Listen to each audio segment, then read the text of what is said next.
Welcome back to the Eddie V Show live. I'm your host, the Eddie V. Welcome back to another week. Good to be back with you in this July. We got one topic today and one topic only. Before I get into that, I did want to cover a couple things. First, America turned 250 and it was good. It was a little ridiculous with I don't mean in my life, but just in the country's life.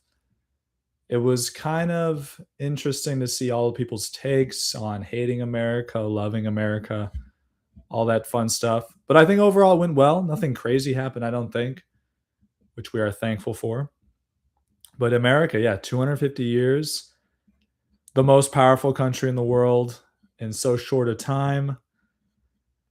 Animosity, strife, and we are still here. And we'll see how long we last, but we're still going, which is amazing. It's a blessing for sure. But happy birthday, America. Happy birthday to all the Americans out there. We love you. This is our country. We got to fight for it, protect it. We are patriots on the Eddie V Show.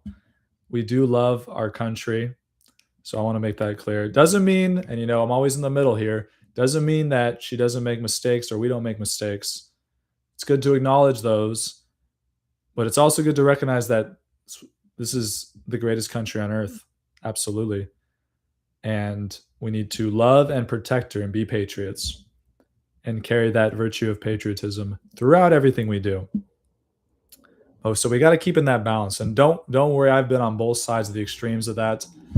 But hopefully we're finding that nice balance now. Another thing I wanted to talk about, which is more controversial, is I was briefly watching a content creator. I'm not going to mention it's a woman. She's a woman. I'm not going to mention her name. I don't want people watching her. But she was doing an interesting thing. She was going to, I believe, only Baptist, but it might have been other Christian churches. I don't believe she's Christian, just for some nuance there. And she is very much in the space of male-female relations and stuff like that. But she was asking these Baptist women, Baptist being sola scriptura, one of the Protestant denominations, very popular still in the South, in the traditional South, as far as I'm aware, which is interesting. And she was asking them basically, she was asking women, do you have to obey your husband? And these women, the ones I saw, I only watched 2, so there could be more that were less bad. But these women were just stumbling over themselves, trying to explain how no, Christian wives do not have to obey their husbands. It was brutal. And so I wanted to revisit that, and just to say for the Catholics out there, and for the Protestants too, but the Protestants, you guys don't have any authority, so it's really just touch and go with you guys. But for the Catholics, if you are a Catholic woman, if you're planning on getting married, the Catholic teaching is that women or wives are obedient to their husbands. This is scriptural. This is the church fathers. This is the popes of the past and the magisterium. It's really hard to get out of it, and I would argue just the natural law as well. I feel like that's important to say. I'm not going to really talk about it more. It's just plastered over all of Christianity. So if you want to get out of that, you really have to bend yourself backwards to figure out an escape route out of that. But that is the perennial teaching of the church. If you have arguments against that, I'd love to hear them. Other Catholics have covered this. This was probably a very controversial topic 10 years ago. And it's still controversial today, but nowadays there's more people in the Catholic space talking about it. In the world, in the secular world, it's still very controversial, obviously. But in the Catholic world, it's getting a little more popularity, which I'm glad of because it's just the teaching of the church. But I thought that was interesting because you got these Baptist women that, if you're sola scriptura, it very clearly says in the New Testament and in the Old probably, but I'm more talking about the New, that wives need to be obedient to their husbands. And she brought up, this is what I want to talk about. This content creator, she brought up one of the major modern points that I like to use in terms of this topic is that women will argue to death. They will die on this hill that they do not have to be obedient to their husbands. But as soon as you ask them, do you have to be obedient to your boss? It's like a total panic shutdown. They don't even know what to say. Because of course these women want their paycheck and they're going to be obedient to their boss. So they're going to be obedient to their boss that signs their paycheck but does not care at all about them most of the time. Most of the times these women, like, they don't really even like their boss. But the guy who's laying down his life for you is working for you. Maybe not working enough because you have to work because you have a job, but he's working for you. He's in theory taking care of you, father of your children. Don't have to be obedient to that guy. You just have to be obedient to the guy who's signing your little paycheck there. I always like bringing that up. It's not like a total proof or anything. It's just an interesting paradox or dichotomy you can bring up with women. I don't even think it'll convince them. I don't know what convinces people anymore, but you'll get funny clips, I guess. I don't know. But I've brought that up before with people. So kudos to her, kind of trying. She might be doing it for malicious reasons. I don't even know. But showing this, whatever you want to call it, this hypocrisy or this lack of understanding among Christians. I appreciate it. Obviously, I want people to be Christian. I want people to be Catholic, but I don't like cognitive dissonance. I don't like this denying timeless church teachings. So I wanted to mention that. It's fun stuff, but it is important. We are in a very feminist society, so it is really important to talk about and to bring up every once in a while, just to get the dust kicking up, just to get people upset. No, we're kidding. I think that's all I wanted to mention. We'll get into our topic today. Our topic, I didn't even mention the topic before. Our topic is going to be, so we're in this Fulfillment of Desire book, and we are just leaving the purgative stage to enter into the illuminative stage. And there's a very important like transition topic they have here, or Dr. Ralph Martin has here, where he wants to talk about reasons for dryness in prayer. And I want to talk about that a little bit. So we'll get right into it. So dryness in prayer is usually described as when you're first beginning the spiritual life, you're praying and you kind of feel the presence of God. You might even feel like emotional elation, which is not necessarily good or bad, but like a deep peace, calm, kind of thankfulness, but most of all describe it as generally as the presence of God. You'll feel that, and it's like spiritual delights, spiritual consolations is the big word, but that word can be used and abused. But just positive effects of prayer in your psyche, in your soul, in your spirit. And what happens with dryness is that in prayer, in the spiritual life, you lose that acknowledgement, or you lose that feeling, that understanding of the presence of God in prayer. And this is something important to talk about. If you ever read St. Ignatius of Loyola, it's like all he talks about, and it's a very valuable store of information he's given to the church. But sometimes I think his can be hard to understand as well. So I think it is important to get an understanding of this, especially when you're going through this purgative and you're trying to get deeper and deeper in the spiritual life, because I think this is a place where a lot of people stop. A lot of people, I don't know, obviously, but if I had to guess, I would say probably 80 to 90% of Catholics go into the purgative stage and then remain there for the rest of their life. Which I'm not saying that doesn't mean they won't be saved or anything like that, but we want to keep going further. We want to draw closer to God. Obviously, it is our fulfillment. It is our happiness to do that. So we want to be doing that. But most people stop there, and I think this is a huge part of it, is they start in the beginning. God gives them consolations to draw them away from the world. And then we'll talk about this too, but then he takes away those consolations for specific reasons, because he wants to draw us deeper. So we'll talk about at the end. But let's first talk about reasons for why. There's 3 reasons that Dr. Ralph Martin talks about. I think these are great for why you might be experiencing dryness in prayer. So first, and this is the hard hitter one, the first reason is it might just be because you are not being faithful to your spiritual practices, or for some sort of lukewarmness. So what do I mean by that? It means as we're growing in the spiritual life, we're increasing in prayer, not necessarily like the amount of prayers, but we are honing our prayer. Remember, we want to get 1 hour in the morning of prayer. mental prayer. We want to be reading the scripture. We want to do spiritual reading. So let's just say we're doing that morning prayer. It doesn't mean we have to keep going to 2 hours of prayer. That's not what I'm saying. But during that prayer, we're growing deeper in relationship with God. And then we should be frequenting the sacraments, getting to daily mass as much as possible, regularly attending confession, once a month, once a week, once every couple months as appropriate. I personally do like once every 2 weeks, just to give an example. We should be doing a lot of those different things, praying the rosary, all that stuff, devotionals, don't do too many, but have your devotions that help you get into the presence of God and draw close to him. But it could happen where this is just one thing that could happen. We start to not be faithful to that prayer regimen or to the sacraments and stuff like that. And that could be a reason for our dryness. We start to skimp out on morning prayer.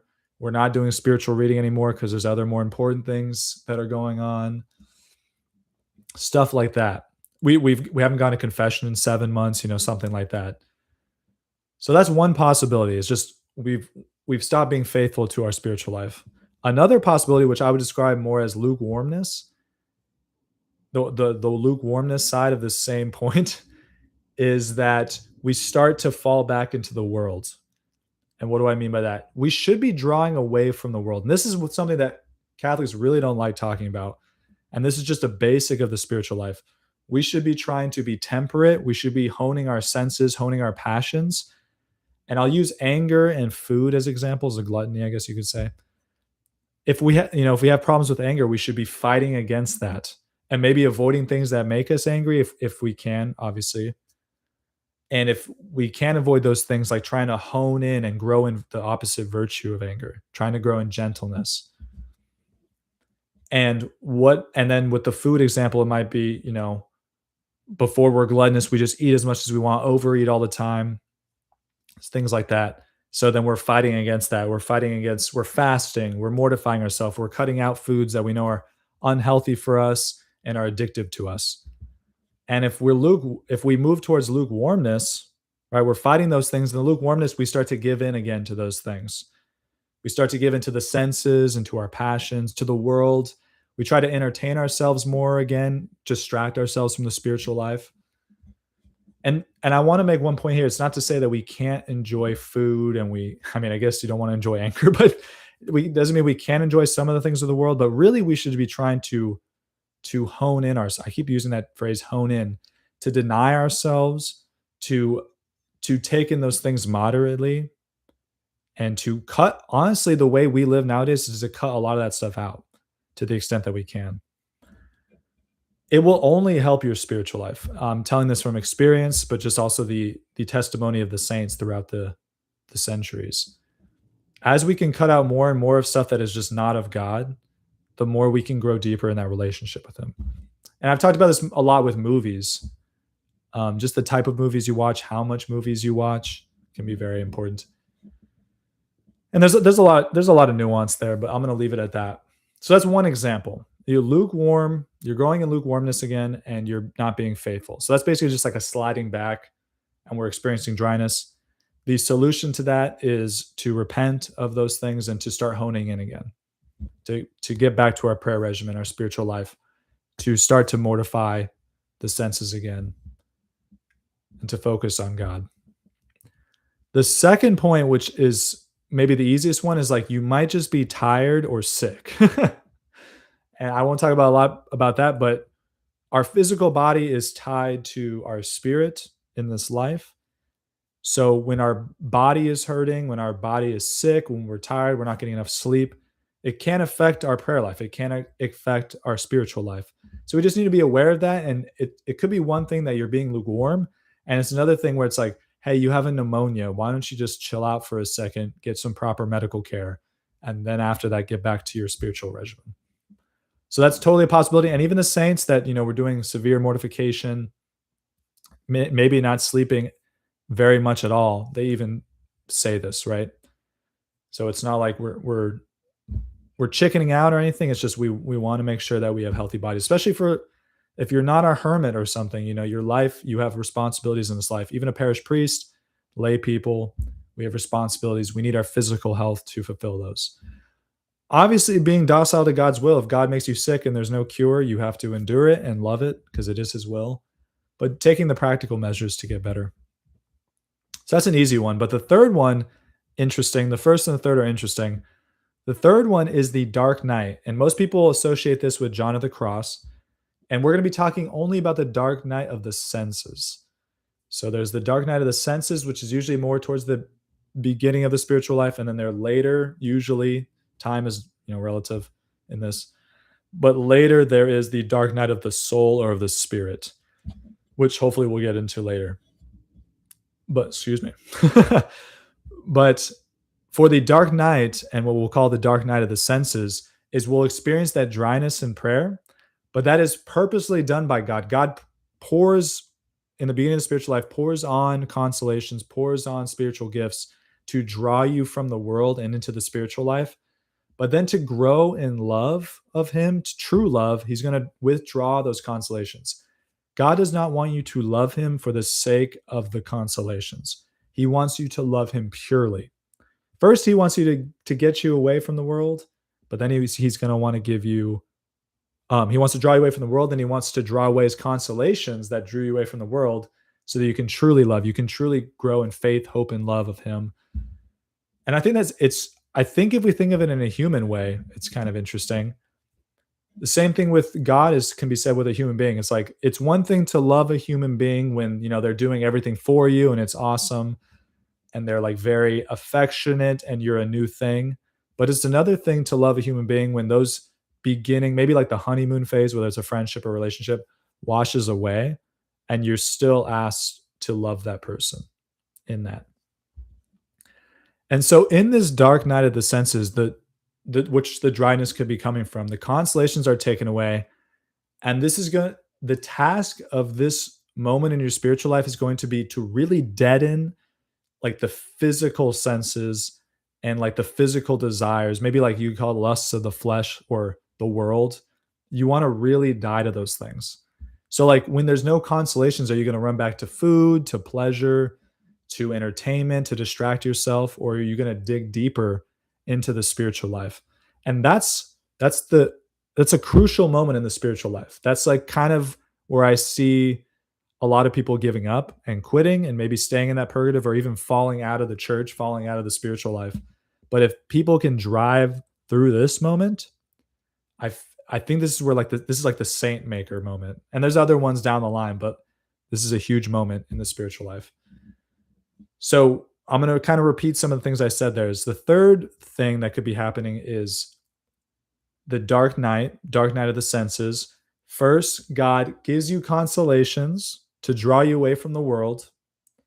And then if He's drawn you away from the world significantly, or in His thought enough, He will draw away His consolations from you so that you can, He's not gone, right? He's just drawing away His consolations, but you can fend for yourself without those gifts and still be faithful to Him, still hope in Him, still desire Him.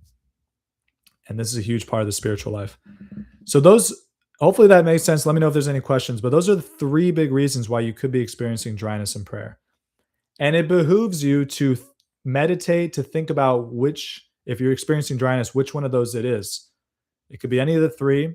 The first one is or the second one I mentioned, but the first one you can look at is, are you ill? Are you tired? If those things are true, maybe focus on those things, getting some more sleep, focusing on your health a little bit. Maybe you're indulging in some unhealthy habits. Think about that first. Second, you can look to is like, am I being faithful to the Lord? Am I running back to the world, to the flesh, to the devil?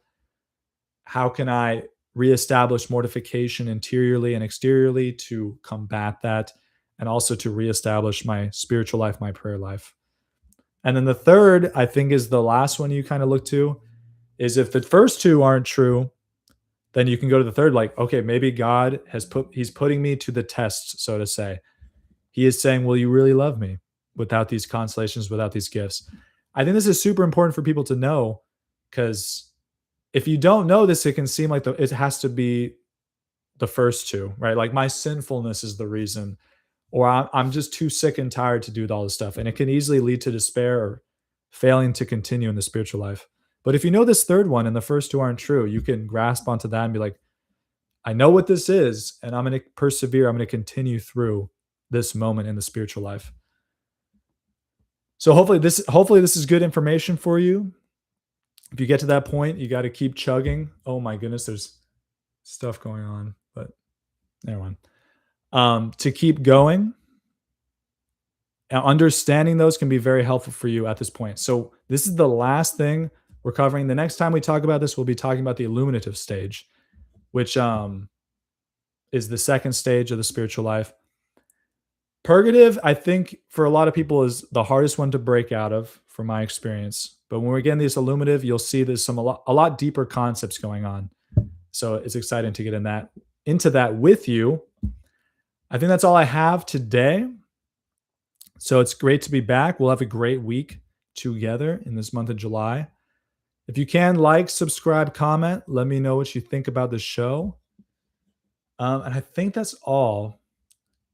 There's the SSPX stuff, but I think I'll talk about that stuff tomorrow if there's anything fresh, new coming up. But yes, that is it. Thank you for tuning in. God bless you. God keep you. And I will see you on the next one. Goodbye.